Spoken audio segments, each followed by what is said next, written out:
नमस्कार मित्रांनो, संकल्प न्यूज चॅनलवरती आपल्या सर्वांचं पुन्हा एकदा सहर्ष स्वागत। आताच्या क्षणाची सर्वात मोठी बातमी समोर येत आहे। सविस्तर बातमी जाणून घेण्यापूर्वी तुम्ही जर चॅनलवरती नवीन असाल तर चॅनलला सबस्क्राइब करा, बेल आयकॉन प्रेस करा। अवघ्या काही महिन्यांच्या अंतरावर विधानसभेच्या निवडणुका येऊन ठेपल्या आहेत। विधानसभेपूर्वी राजकीय वर्तुळात हालचालींना वेग आला आहे। निवडणुकीच्या तोंडावर कोणते नेते पक्षांतर करणार हे पाहणे आता महत्त्वाचे ठरेल।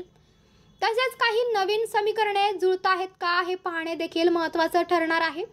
मागील वर्षी उपमुख्यमंत्री अजित पवारांनी राष्ट्रवादी काँग्रेस पक्षातून पक्षात फूट पाडून शरद पवारांना मोठा धक्का दिला।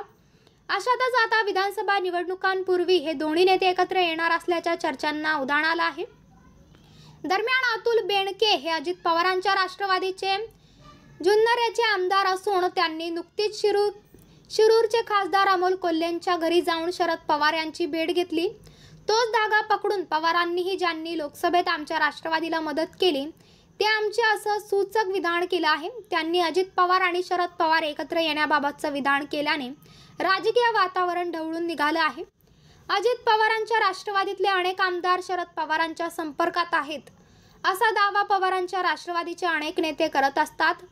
बेनकेंनी पवारांची भेट घेतल्यामुळे यांची अधिकच चर्चा रंगू लागली आहे।